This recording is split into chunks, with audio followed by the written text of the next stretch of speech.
Welcome back to the deep dive. Today, we are shifting gears completely. We are. We're going into full revision mode.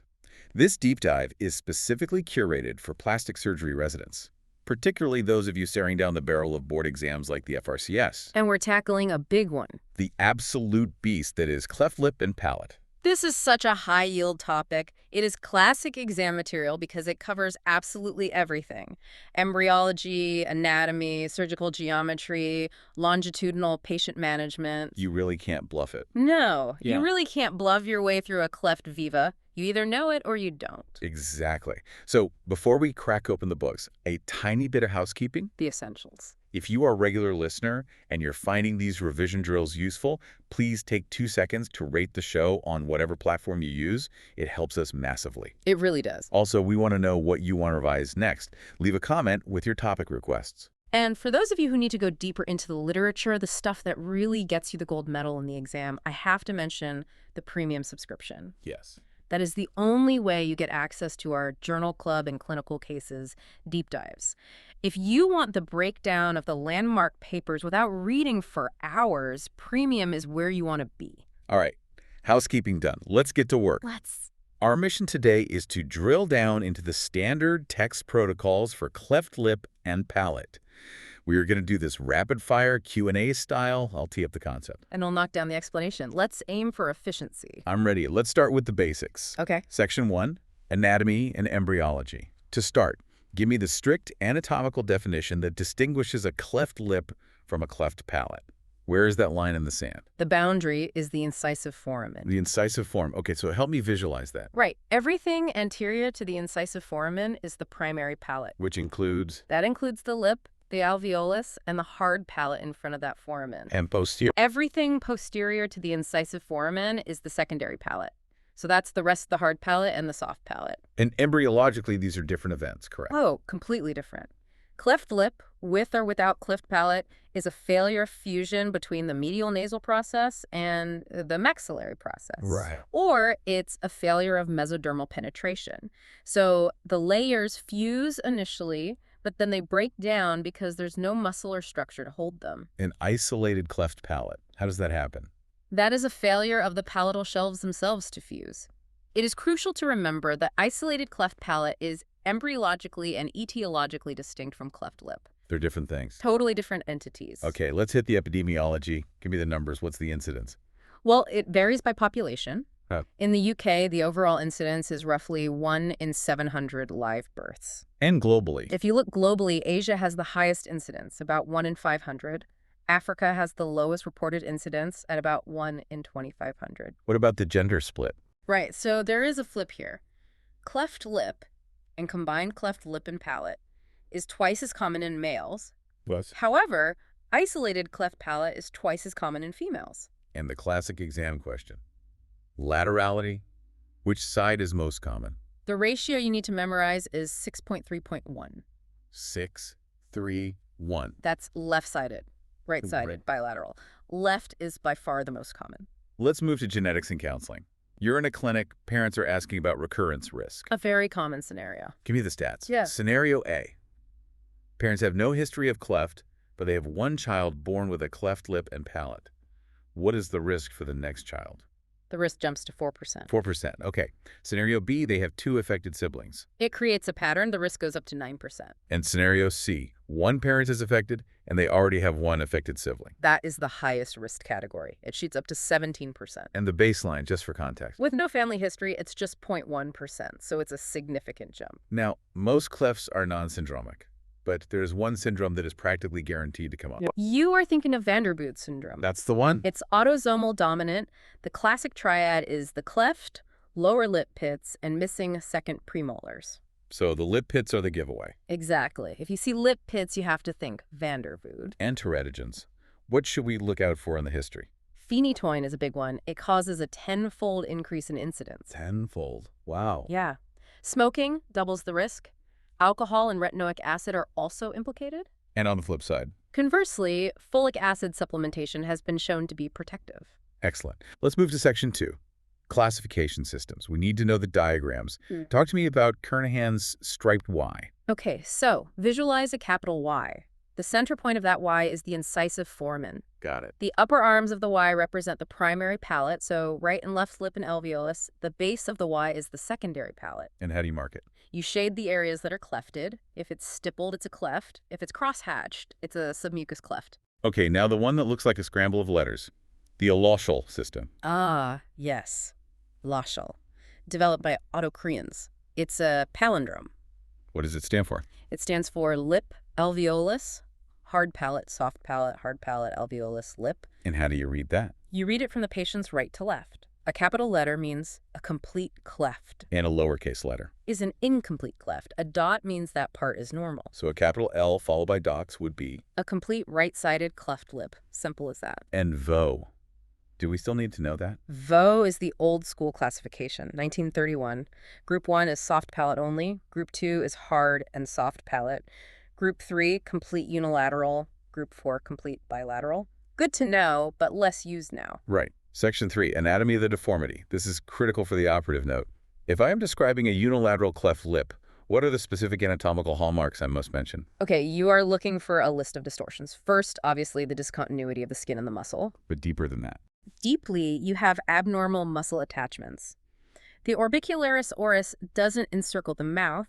It runs parallel to the cleft and inserts into the alar base, or the nasal spine. What about the skeletal components? The premaxilla is usually rotated outwardly and is prominent. On the cleft side, the lateral maxillary element is hypoplastic. It's underdeveloped and retropositioned. And the alveolar cleft itself? Typically, the alveolar cleft is right where the canine tooth should be. The nose is a huge part of this. The cleft nasal deformity is so complex. Walk us through those specific features. It's a cascade of distortion, really. The nasal spine and columella deviate away from the cleft. Away from the cleft. The allodomes are separated. On the cleft side, the lateral crust of the lower lateral cartilage sags. It just loses its support. And the base. The ular base is retropositioned, and the nasal bone on that side is flattened. Before we leave anatomy, clarify Simonart's band. A Simonart's band is a soft tissue bridge that crosses the cleft. It connects the medial and lateral elements. So it's an incomplete cleft. Not always. It's important to note that even with this band, it's often still considered a complete cleft, but that little bridge can prevent the worst of the skeletal distortion. It sort of acts like a tether. Okay, interesting. Moving on to section 4, management overview. Let's talk about the UK context, specifically service organization. What was the CSAG study of 1998? Why does it matter? This was the turning point. The Clinical Standards Advisory Group looked at outcomes and found they were, frankly, poor. How poor? Nearly 40% of patients had poor dental arch relationships. Fistula rates were unacceptably high. And what was the cause? Dilution of experience. Too many surgeons were doing too few cases. You had surgeons doing maybe 1 or 2 clefts a year. So what was the fix? Centralization.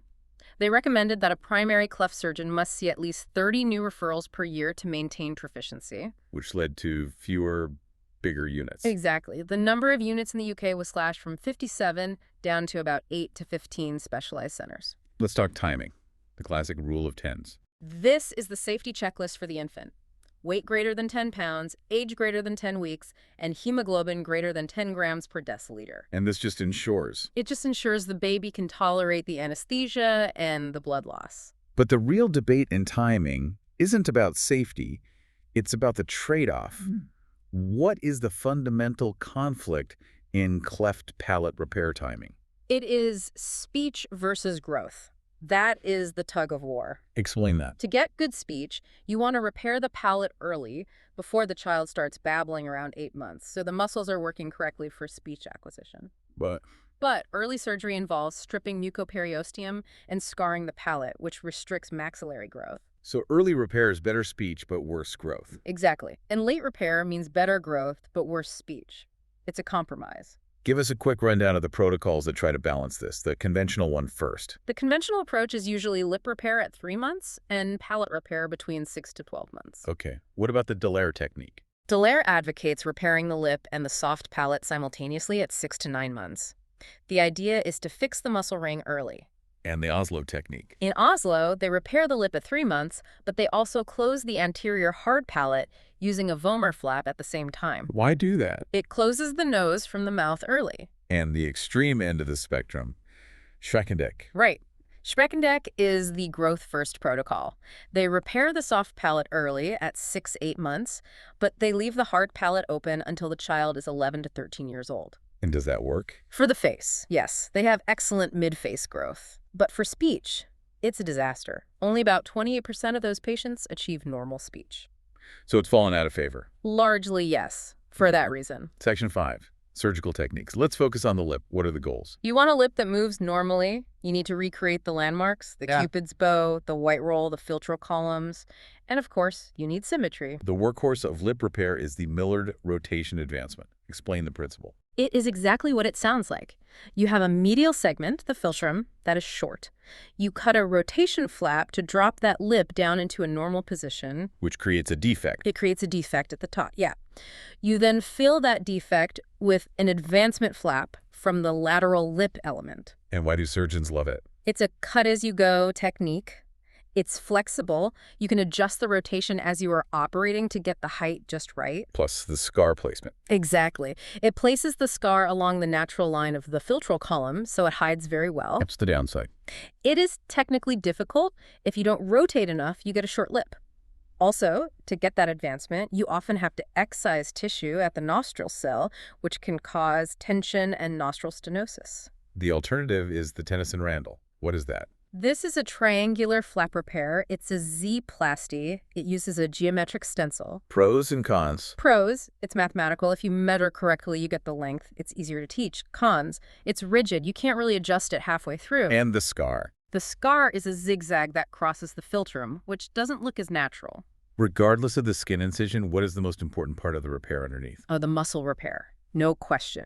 You must detach those abnormal insertions we talked about, the ones going to the nose, and reorient the orbicularis oris fibers horizontally to create a functional sphincter. Section 6.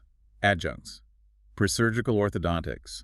We hear about Latham devices. What's the deal there? These are devices used before surgery to align the arches. Passive plates just hold things in place. Active devices, like the Latham, are pinned to the bone and cranked to pull the segments together. Is it recommended? It is controversial. While it makes the lip repair easier by narrowing the gap, there is evidence that the Latham device specifically might damage growth centers and impair vertical maxillary growth. So many units avoid it. Many do, yes. What about lip adhesion?